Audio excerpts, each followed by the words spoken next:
യൂറോപ്പും അമേരിക്കയുമാണ് യുദ്ധത്തിൽ യുക്രൈൻ്റെ കരുത്തും ആത്മവിശ്വാസവും. ബൈഡൻ പോയി ട്രംപ് വന്നതോടെ യുക്രൈൻ്റെ അവസ്ഥ കഷ്ടത്തിലായി. അമേരിക്കയിൽ നിന്ന് വാരിക്കൂട്ടിയ ആയുധങ്ങളുടെ കരുത്തിലാണ് യുക്രൈൻ യുദ്ധം മുന്നോട്ട് കൊണ്ടുപോകുന്നത്. ഇസ്രായേലിനും കൈയച്ച് സഹായം നൽകുന്നത് അമേരിക്കയാണ്. ഇരു രാജ്യങ്ങൾക്കും വാരിക്കോരി ആയുധം നൽകുന്നുണ്ട് അമേരിക്ക. അമേരിക്കയുടെ F-16 യുദ്ധവിമാനങ്ങൾ ഈ രാജ്യങ്ങളുടെ കരുത്താണ്.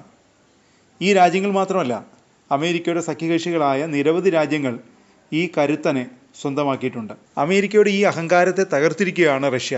യുക്രൈൻ സ്വന്തമാക്കിയ F-16 യുദ്ധവിമാനത്തെ റഷ്യ തകർത്തിരിക്കുന്നു. അമ്പരന്നത് സെലൻസ്കി മാത്രമല്ല, അമേരിക്കയും കൂടിയാണ്.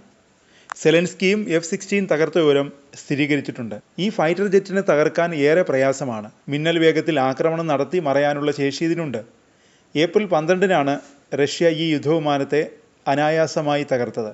ഇതുവരെ 2 F-16 വിമാനങ്ങളെ റഷ്യ തകർത്തിട്ടുണ്ട്. സംഭവം അന്വേഷിക്കാൻ ഒരു ഇൻ്റർ ഡിപ്പാർട്ട്മെൻ്റൽ കമ്മീഷൻ രൂപീകരിച്ചിട്ടുണ്ടെന്നും യുക്രൈൻ അറിയിച്ചു. കഴിഞ്ഞ ഓഗസ്റ്റിലാണ് F-16 വിമാനം റഷ്യ തകർത്തത്.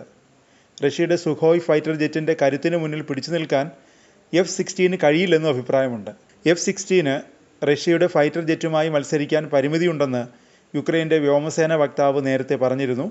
പിന്നാലെയാണ് റഷ്യ ഫൈറ്റർ ജെറ്റിനെ തകർത്തത്. ഇത് അമേരിക്കയ്ക്ക് വലിയ നാണക്കേടുണ്ടാക്കിയിരിക്കുകയാണ്. സംഭവം ഇസ്രായേലിനും കൂടിയുള്ള മുന്നറിയിപ്പാണെന്ന് വിലയിരുത്തലുണ്ട്.